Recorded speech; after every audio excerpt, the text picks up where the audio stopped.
Hi everyone, this is Dr. Manette and I am your professor for EDCIT 510. So to get us started, what I'm going to do is I'm going to walk you through a couple of things for Blackboard, the Google Drive folder for the course, and how the course is set up. So the very first thing you're going to want to do is you're going to want to go to Blackboard. You can put it in Google, Coker Blackboard or coker.blackboard.com, and it will take you over. And the very first thing you're going to want to do is you're going to want to log in. Your email address is your same login and password for your Blackboard account. So you're going to have a pop-up screen and you're just going to put in your username and your password. And then you're going to have a screen very similar to mine. I may have a couple of extra things that you don't have, but the most important thing is to go to courses.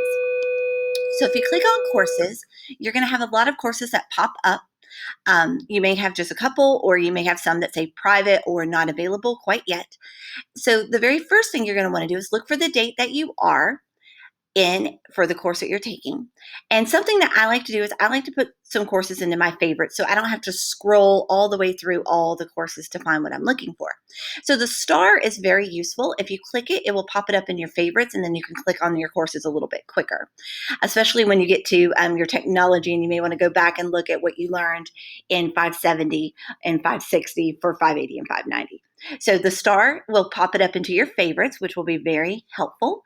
And then all you got to do is click on your course. As of right now, it's private, but it will be opened up to where you will be able to access it as soon as I'm done with all the video tutorials.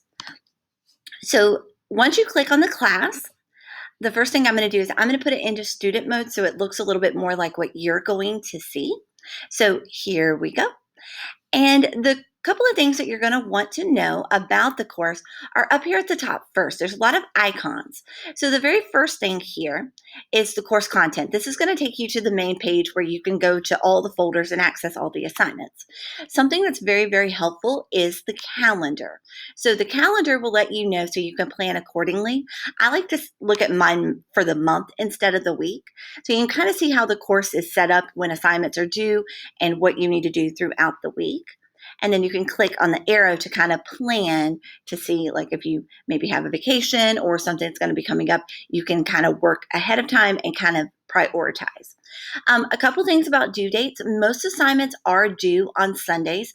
There's a couple where you have to respond to peers where it'll be throughout the week and there's like a due date so you have time to respond back and things like that. And then the end of the course is where it gets a little tricky, that last week.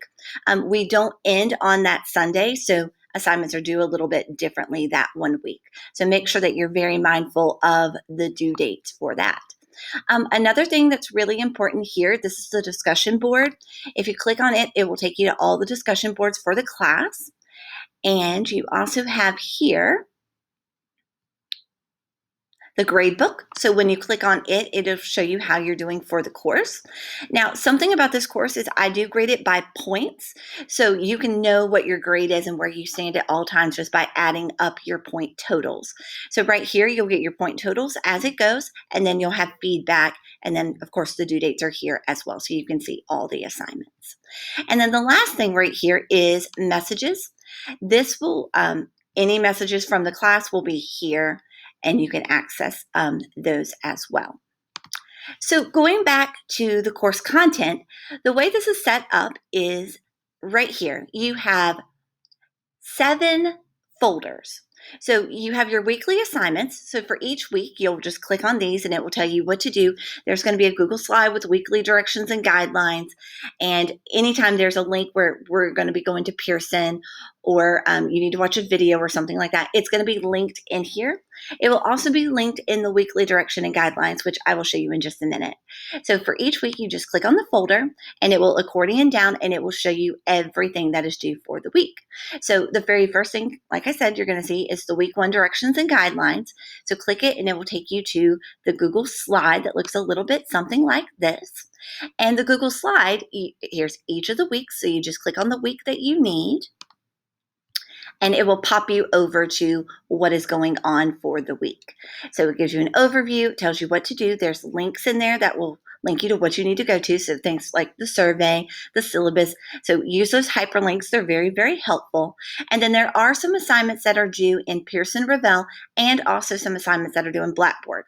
So if it's due in Blackboard, make sure that you complete and upload your files in Blackboard. If it's a Pearson Revell activity, you do complete it in Revell, but you could turn it in here as well.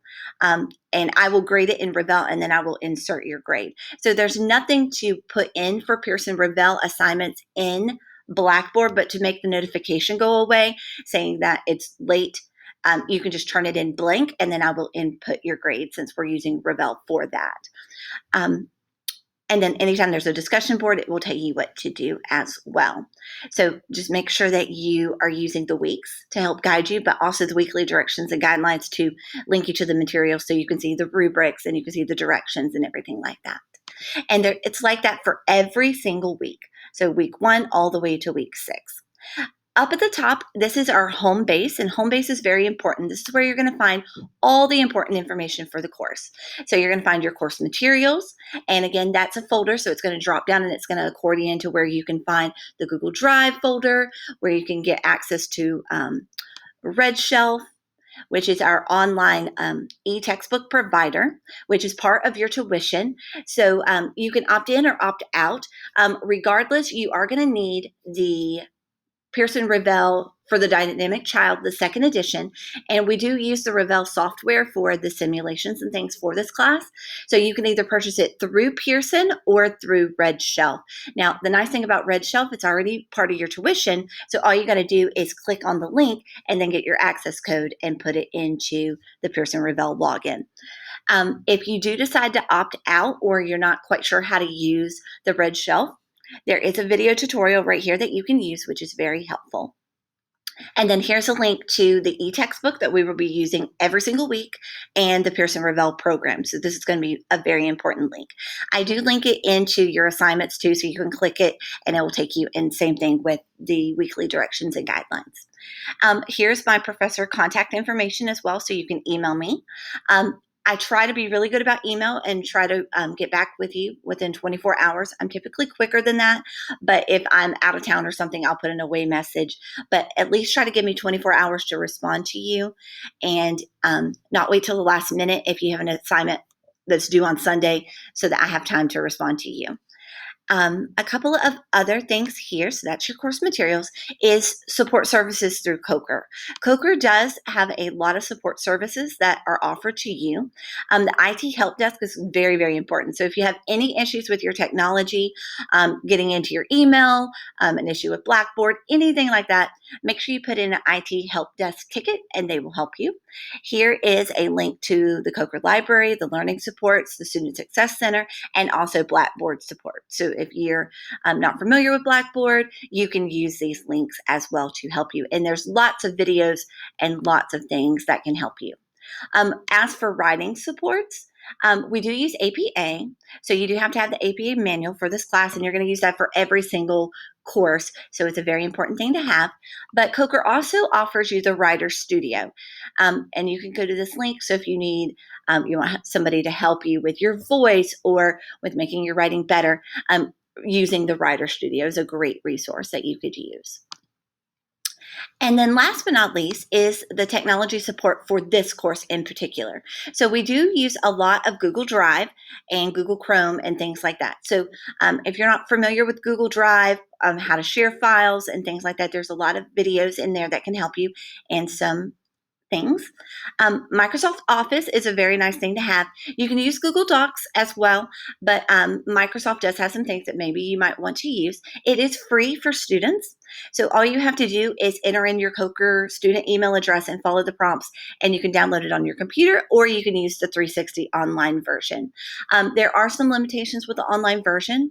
So like if you're trying to voice over your PowerPoints and things like that, it won't let you do it in the online version, but you can do it on the desktop version. But you can always use things like Screencastify, like I'm doing right now, with what you do in the online Microsoft Office. Google Chrome is also very important for this class. So if you don't have that downloaded on your computer, please make sure you do so. Pearson Revell does not work well with Safari.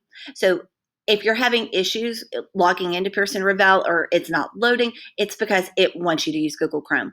So make sure that you use Google Chrome for everything. Blackboard also works better with Google Chrome. So anytime you're doing something for Coker, any type of assignments, just use Google Chrome and you will not have issues with the loading and things like that. Here's a link to Pearson Revel as well, and it shows you how to log into your courses and things. There's also shortcuts for your computer. So if you need to copy and paste and all those things, there's a nice little chart here that kind of gives you an overview of the different things that you can do. We will also be using YouTube. So make sure that you look at the tutorials, because there's going to be times where you're going to want to make things unlisted and you're going to want to share your link. And YouTube is just a really great way to where we can have the link, we can see it really quickly, and we don't have to download any video files and things like that. And Screencastify is one of my favorites screen recorders to use, and it is part of the screen recorder support here. And the best thing about Screencastify and why I like it so much is because it will automatically let you upload it to YouTube, and it will also save it directly to your Google Drive. But there are lots of screen recorders that you could use. This is not the only one. So if you would rather use iMovie or QuickTime, or if you have an iPad, you can use the screen recorder for that. There's all sorts of different screen recorders that you can use. So there's just supports to a whole bunch of different ones here. And if you have any questions about any different ones, please let me know. And we're going to be using these throughout the whole program, but getting you used to it. But everybody has their favorite, so you can choose which one fits your needs the best. So this is just a really quick overview of how the course is set up. Again, every week you will have a folder that says week, and then it will have all the assignments. And the most important thing is that you're using the weekly directions and guidelines. And then also use that in conjunction with the calendar so that you can stay on top of your assignments. If you have any questions about any of what I went over today, please just email me and let me know. We can set up a meeting time at any time through Google Hangouts. We can also set up sessions in Blackboard under Blackboard Collaborate. So just let me know if you have any questions, and I look forward to getting to know all of you and working with you really soon.